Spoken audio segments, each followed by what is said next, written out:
Welcome to యోగ సూత్ర.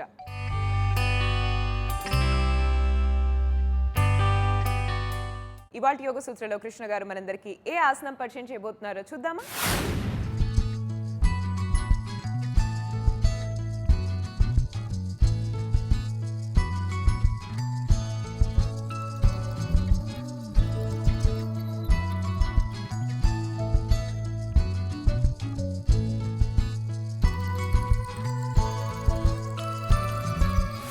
నమస్తే.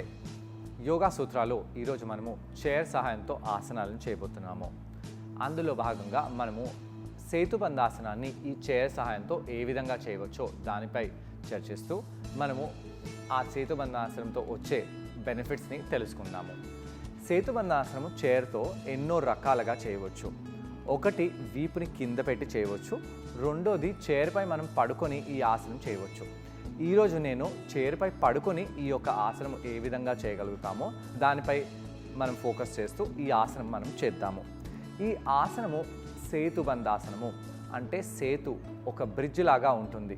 కాబట్టి ఈ యొక్క ఆసనము మన నడుము భాగంపై బాగా ప్రభావం చూపిస్తుంది. వీపుపై పడుకొని ఈ యొక్క ఆసనం మనం చేస్తాము. సుపైన్ పాస్చర్స్లో ఈ యొక్క ఆసనము ఒక భాగము. ఈ ఆసనం బాగా చేయాలంటే ముందుగా మనం వార్మప్ చేయాలి. నడుము బాగా ఫ్లెక్సిబుల్ చేసుకొని దాని తర్వాత ఈ ఆసనం చేసినట్టు అయితే చాలా మంచిది. ముందుగా వీపుని నిటారుగా చేయాలి. వీపుని నిటారుగా చేయాలంటే మనము చేతులని ఈ విధంగా పైకి కిందికి తీసుకొని వెళ్ళవచ్చు. ఈ విధంగా చేతులని పైకి కిందికి తీసుకొని వెళ్ళడం వలన మన నడుములో ఉండే కండరాలు, వీపులో ఉండే కండరాలు బాగా పొడవుగా అయిపోతాయి. మనము ఈ విధంగా చేతులని పైకి కిందికి చేస్తూ చేతులని ఈ విధంగా పైకి తీసుకెళ్ళి ఇంటర్లాక్ చేసి ఈ విధంగా పైకి చేయవచ్చు. శ్వాస తీసుకుంటూ ఈ విధంగా చేతులని బాగా స్ట్రెచ్ చేయండి. పొట్ట కండరాలని లోపలికి ఆనండి. నెమ్మదిగా కిందికి తీసుకొని రండి. మళ్ళీ పైకి తీసుకెళ్ళి ఇంటర్లాక్ చేసి బాగా పైకి స్ట్రెచ్ చేయండి. శ్వాస తీసుకుంటూ వదిలేస్తూ ఈ విధంగా స్ట్రెచ్ చేసేసి నెమ్మదిగా చేతులని కిందికి తీసుకొని రావాలి. మళ్ళీ మూడోసారి కూడా అదే విధంగా స్ట్రెచ్ చేసి వీపుని నిటారుగా చేసి దాని తర్వాత నెమ్మదిగా చేతులని కిందికి తీసుకొని రావచ్చు. అక్కడ ఎక్కువ సమయం పాటు ఉన్నట్టు అయితే కూడా చాలా మంచిది. ఈ యొక్క చైర్ వెనకాల భాగాన్ని పట్టుకొని ఈ విధంగా మనము వీపుని బ్యాక్ పై రెస్ట్ చేస్తూ స్ట్రెచ్ చేయవచ్చు. ఇలా కుడివైపు స్ట్రెచ్ చేయండి. మళ్ళీ పైకి వచ్చేసి ఎడమ వైపు స్ట్రెచ్ చేద్దాం.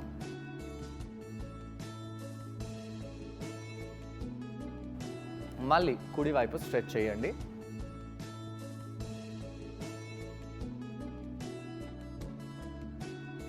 ఎడమ వైపు స్ట్రెచ్ చేద్దాము.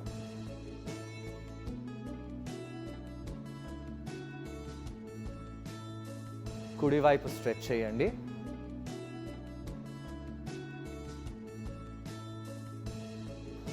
ఎడమ వైపు కూడా అదే విధంగా స్ట్రెచ్ చేద్దాము. ఈ విధంగా రెండు వైపులా బాగా స్ట్రెచ్ చేస్తూ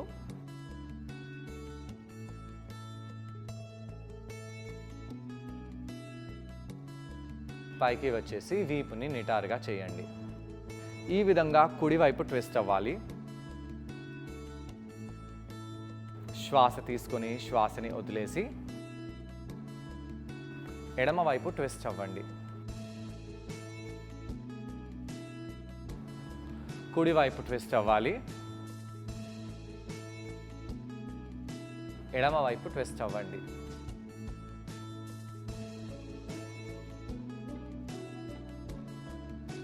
ఈ విధంగా కొన్నిసార్లు మీరు ఈ విధంగా ట్విస్ట్ చేసేసి దాని తర్వాత చైర్పై పడుకొని మనము ఈ సేతుబంధాసనము ఎలా చేయాలో చూద్దాము. ఇది చూడ్డానికి ధనురాసనం లాగా కూడా ఉంటుంది. కానీ ధనురాసనం మనము వీపుపై పడుకొని చేయము కదా, పొట్టపై పడుకొని చేస్తాము. కాబట్టి ఈ ఆసనం ధనురాసనం కాదు. ఈ విధంగా ఉన్న చైర్ని మనము ఈ విధంగా చేసుకోవాలి. అలా చేసుకొని మనము మోకాళ్ళపై ఇలా కూర్చుందాము. అలా కూర్చొని చైర్ని పైకి లేపేసి ఈ విధంగా మన ఛాతీపై వేసుకోవాలి. ఇలా వేసుకొని వీపుని మనము ఈ విధంగా కిందికి వాల్చాలి. కొంత సమయం పాటు ఇక్కడ అలానే ఉండండి. ఇక్కడ అలానే ఉంటూ నెమ్మదిగా పాదాలపై వచ్చేసేయాలి. ఇక్కడ కొంత సమయం పాటు అలానే ఉండండి. శ్వాస తీసుకుంటూ శ్వాస వదిలేస్తూ నెమ్మదిగా మన వీపుని ఈ విధంగా పైకి తీసుకొని రావాలి. ఇలా పైకి తీసుకొని వచ్చే వరకు బాగానే ఉంటుంది. కానీ దీని తర్వాత మనకు మెడ నొప్పి రావడము లేదా ఆసనం కష్టంగా అనిపించడము అనేది ఉంటుంది. ఇక నేను అంత ఎక్కువగా మాట్లాడలేను, మీరు జాగ్రత్తగా గమనించండి. నెమ్మదిగా తలని కిందికి వాల్చండి. ఇలా తలని కిందికి వాల్చినప్పుడు చేతులతో చైర్ని గట్టిగా పట్టుకోవాలి. అలా వాలుస్తూ నెమ్మదిగా మీ కాళ్ళని వెనకాలకి చేసి తల ఎంత కిందికి వస్తుందో అంత కిందికి తీసుకొని రండి. ఇలా తల కిందికి రాలేని వాళ్ళు ఏం చేయాలి? ఈ విధంగా తల కింద చెక్కముక్కనో దిండునో పెడుతూ మీ తలకి ఈ విధంగా సపోర్ట్ చేయండి. ఈ విధంగా దిండుని మీరు పెట్టేసి లేదా చెక్కముక్కని లేదా ఏదైనా టేబుల్ని కింద పెట్టేసి మీరు ఇక్కడ కూడా ఉండవచ్చు. కానీ అందరికంటే మంచిది మన నడుములో ఫ్లెక్సిబిలిటీని పెంచుకుంటూ మోకాలని బాగా గట్టిగా కింద పెట్టేసి ఈ చెక్కముక్కని కిందికి చేసి ఈ విధంగా కిందికి తీసుకెళ్ళడము. ఇలా కిందికి తీసుకెళ్ళడం వలన ఈ యొక్క నడుము కింది భాగంలో పడే స్ట్రెచ్ ఎక్కువగా అవుతుంది. ఇక్కడ అలానే ఉండండి. చైర్ని చేతులతో గట్టిగా పట్టుకోండి.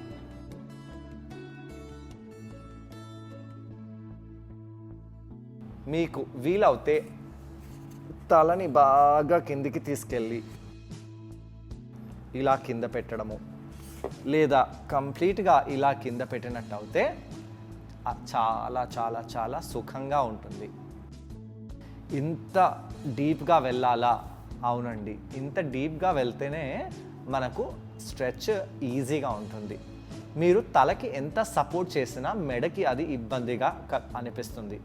తల కింద భూమికి వాల్చితేనే ఏదైతే మన వీపులో స్ట్రెచ్ వస్తుందో అది ఎక్కువగా ఉన్నా అది మనకు చాలా బాగా కంఫర్టబుల్గా ఉంటుంది.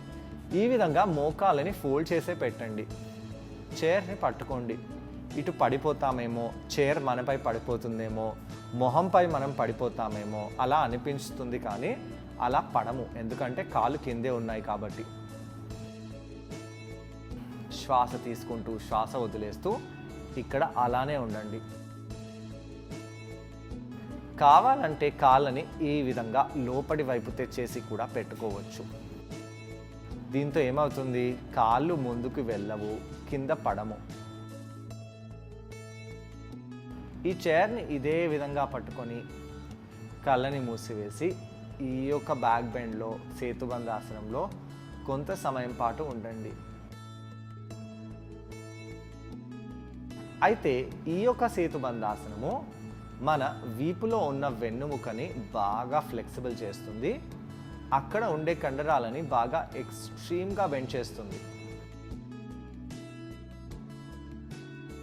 సాధారణంగా సేతుబంధాసనంలో కండరాలు రిలాక్స్ అవుతాయి. కానీ ఇక్కడ సేతుబంధాసనంలో కండరాలు ఇంకా ఎక్కువగా ఆర్చ్ అవుతున్నాయి. దీని తర్వాత కాళ్ళని ముందుకు చేసి నెమ్మదిగా చేతులని ఈ విధంగా కిందికి తీసుకొచ్చేసేయండి. అలా తెచ్చేసి మనము మన పృష్ఠభాగాన్ని ఇంకా వెనకాల వైపు చేసుకోవాలి. తలని ఈ విధంగా చేసి కాలుని ఈ విధంగా చైర్పై పెట్టేసేయండి. అలానే రెండో కాలుని కూడా ఈ విధంగా పైకి పెట్టేసేయండి. దాని తర్వాత నెమ్మదిగా ఈ విధంగా కిందికి నడుముని జారేలాగా చూసి ఈ విధంగా నడుముని కింద పెట్టేసి మనము ఇక్కడే రిలాక్స్ అయిపోతాము.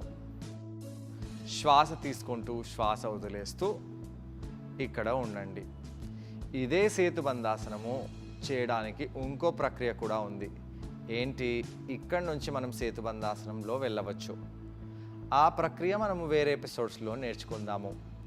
మీకు ఒకవేళ ఈ యొక్క ప్రక్రియ కష్టంగా అనిపిస్తే మీరు ముందు వచ్చే రెండో ప్రక్రియని మూడో ప్రక్రియని ఉపయోగించుకొని ఆసనం చేయవచ్చు. ఇక్కడ మనము కింద పడుకోగానే మన నడుముకి చాలా చాలా చాలా హాయిగా అనిపిస్తుంది. కాళ్ళు ఈ విధంగా హైట్లో ఉన్నాయి. కాళ్ళ వేళ్ళని ఈ విధంగా చేయండి. ఇక్కడ వీపు చాలా నిటారుగా అయిపోయి మనకు చాలా హాయి అనేది కలుగుతుంది. శ్వాస తీసుకుంటూ శ్వాస వదిలేస్తూ ఇక్కడ కొంత సమయం పాటు ఉందాము. ఈ ఆసనాన్ని ట్రై చేయడానికి కృష్ణ గారితో పాటు నేను కూడా జాయిన్ అవబోతున్నాను. నన్ను కృష్ణ గారిని చూసి ఈ ఆసనాన్ని ఒకసారి మీరు కూడా ట్రై చేయండి. నమస్తే. యోగా సూత్రాలో ఈరోజు మనము చేసే ఆసనం పేరు సేతుబంధాసనము. ఈ సేతుబంధాసనం మనము చైర్ సహాయంతో చేయబోతున్నాము. చైర్ సహాయంతో ఈ ఆసనం చేసినప్పుడు మనము పరిపరి విధాలుగా ఈ ఆసనాన్ని చేయవచ్చు. దాంట్లో భాగంగా మనము వీపుని చైర్పై పెట్టేసి కిందికి జారుతూ ఈ యొక్క ఆసనాన్ని చేయబోతున్నాము. సేతుబంధాసనము వీపుపై పడుకొని చేసే ఆసనము, వీపుకి సపోర్ట్ ఉండేలాగా చూసి చేసే ఆసనము. కాబట్టి వీపుపై పడుకొని చైర్పై పడుకొని ఈ ఆసనం మనము చేయబోతున్నాము. ఈ ఆసనము నడుము కండరాలకి చాలా మంచిది. నార్మల్గా భూమిపై మనము ఈ ఆసనం చేసినప్పుడు నడుము కండరాలపై బాగా మంచి ప్రభావం చూపిస్తుంది, నడుము కండరాలకి సపోర్ట్ చేస్తుంది. కానీ ఈరోజు ఎప్పుడైతే మనం చైర్పై చేస్తున్నామో నడుము కండరాలలో చాలా ఎక్కువగా స్ట్రెచ్ని తెచ్చి ఆ నడుము కండరాలకి ఎక్స్ట్రీమ్గా వర్కౌట్ అయ్యేలాగా ఈ యొక్క ఆసనం చేస్తుంది. ముందుగా వార్మప్ చేసిన తర్వాత మనము ఈ ఆసనంలో వెళ్దాము. ఈ విధంగా సూటిగా కూర్చొని చేతులని ఆకాశం వైపు పైకి తీసుకెళ్ళి కిందికి తీసుకొని రండి. పైకి తీసుకెళ్తూ కిందికి తీసుకొని రండి.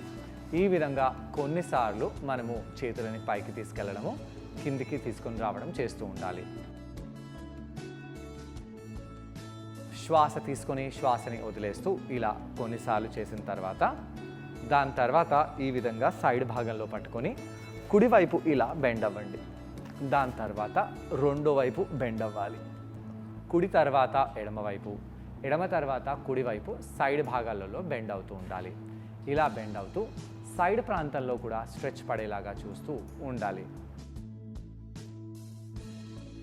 దీని తర్వాత మనము ఈ విధంగా కుడివైపు ట్విస్ట్ అయిపోతాము. ఎడమవైపు ట్విస్ట్ అవ్వాలి. కుడివైపు ట్విస్ట్ అవ్వండి. నెమ్మదిగా ఎడమవైపు కూడా ట్విస్ట్ అవ్వాలి. శ్వాస తీసుకుంటూ కుడివైపు ట్విస్ట్ అవ్వండి. వదిలేసి శ్వాస తీసుకుంటూ మళ్ళీ ఎడమవైపు ట్విస్ట్ అవ్వాలి. నెమ్మదిగా సెంటర్కి వచ్చేసేయండి. దీని తర్వాత ఇలా చేతులని పైకి చేసి ఫార్వర్డ్గా బెండ్ అయిపోతాము. ఇలా ఫార్వర్డ్గా బెండ్ అయినప్పుడు కాళ్ళని దూరంగా చేసి తలని కిందికి వాల్చాలి. తలని కిందికి వాల్చుతూ కళ్ళని మూసివేసి కొంత సమయం పాటు ఇక్కడ అలానే ఉండండి.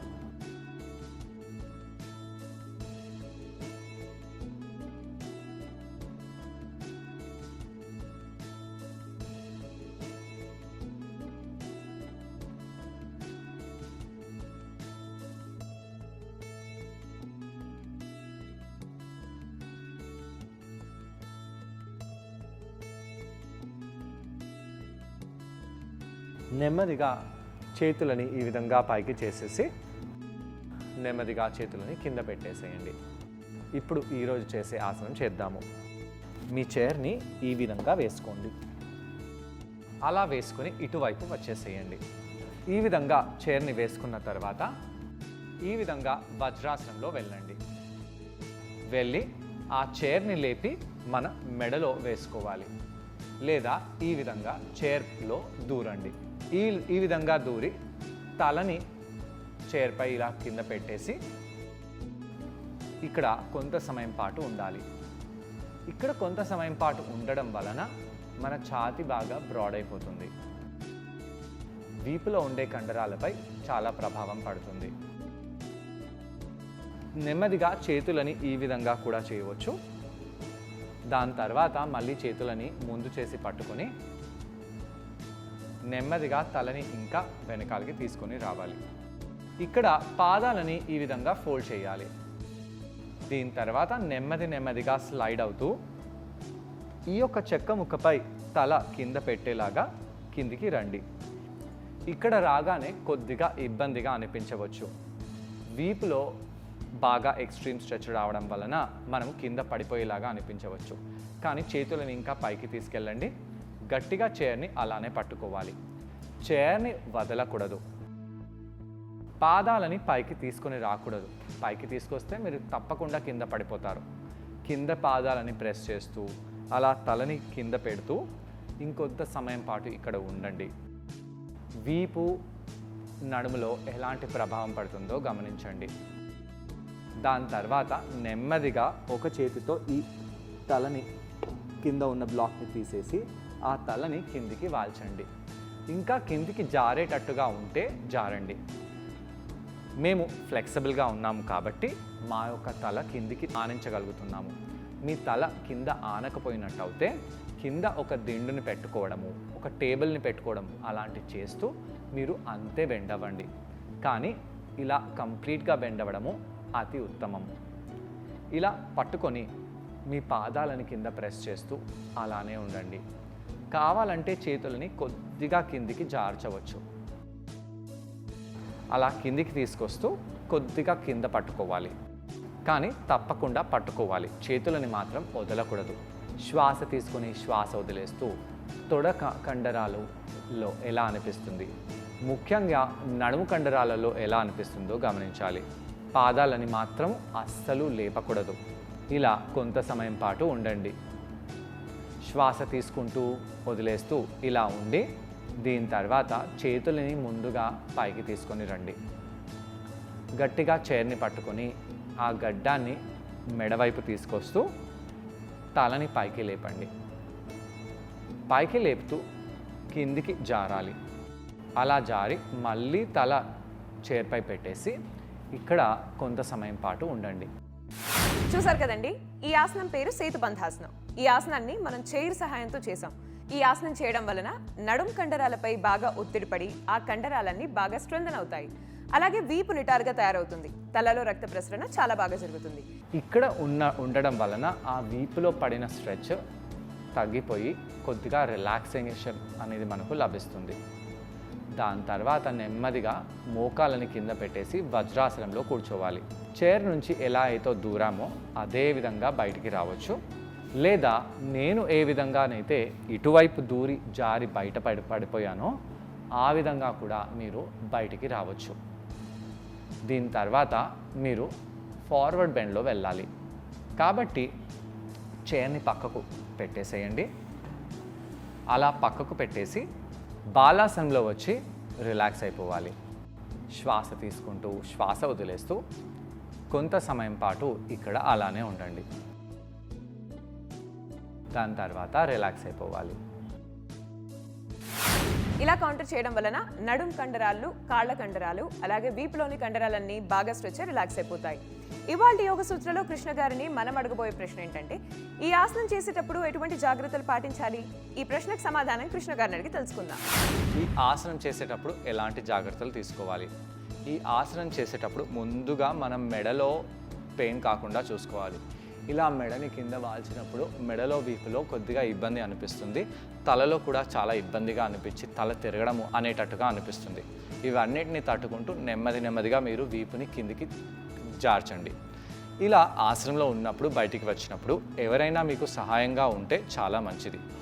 మీరంతలా మీరు ఒక్కరిగా ఉన్నప్పుడు ఈ ఆసనాలను ప్రయత్నించకండి. చైర్లో మీరు జరగలేకపోవడము, నడుము పట్టేయడము ఇవన్నీ సాధారణంగా అయ్యే ఛాన్సెస్ కూడా ఉంటాయి. కాబట్టి ఇలాంటి కష్టమైన ఆసనాలు మీరు ఒక మంచి యోగా ఇన్స్ట్రక్టర్ ఆధ్వర్యంలో నేర్చుకుంటే చాలా మంచిది. ఈ యొక్క చైర్పై ఆసనం ఈ విధంగా చేసినప్పుడు నడుములో అతి తీవ్రంగా స్ట్రెచ్ అనేది వస్తుంది. మనకు బ్యాక్ పెయిన్ కొన్ని సందర్భాలలో రావచ్చు. ఏ సందర్భాలలో రావచ్చు? ఎప్పుడైతే మీకు మీ యొక్క బ్యాక్ ఆల్రెడీ వీక్గా ఉందో అలాంటి వాళ్ళు ఈ ఆసనం చేస్తే, ఎక్స్ట్రీమ్గా చేస్తే తొందరగా బ్యాక్ పెయిన్ రావచ్చు. కానీ అలాంటి వాళ్ళు మీ యొక్క బ్యాక్ స్ట్రెంగ్త్ని చూస్తూ నెమ్మదిగా ఈ ఆసనం చేస్తే ఈ యొక్క ఆసనము మీ వీపులో ఉండే కండరాలని దృఢంగా బలంగా కూడా చేస్తుంది. అందుకే మీ బ్యాక్ ఏ స్థితిలో ఉందో అనేది ఒక ఇన్స్ట్రక్టర్కి అర్థమవుతుంది కాబట్టి మీరు వాళ్ళ ఆధ్వర్యంలో చేస్తే చాలా మంచిది. దీని తర్వాత మీరు కిందికి జారేటప్పుడు కూడా చాలా జాగ్రత్తగా జారాలి. మెడని అటు ఇటు ఇటు అటు తిప్పేస్తూ అటు ఇటు చూస్తూ మీరు ఈ ఆసనం చేసినట్టు అవుతే, లేదా టీవీ చూస్తూ నన్ను వింటూ మీరు ఈ ఆసనం చేసినట్టు అవుతే కూడా మీకు చాలా మెడలో ఇబ్బంది అనేది కలిగే అవకాశాలు ఉన్నాయి. కాబట్టి అలాంటి అజాగ్రత్తలు చేయకుండా చాలా జాగ్రత్తతో ఈ ఆసనాన్ని చేయండి. సో చూసారు కదండి, ఇవాళ ఎపిసోడ్లో సేతుబంధాసనం. ఈ ఆసనాన్ని మీరందరూ తప్పకుండా ట్రై చేసి దీనివల్ల వచ్చే బెనిఫిట్స్ని మీరు కూడా పొందండి. తిరిగి రేపటి ఎపిసోడ్లో మరో ఆసనంతో మరికొన్ని బెనిఫిట్స్తో మళ్ళీ కలుసుకుందాం. అంతవరకు stay fit and be healthy. Bye.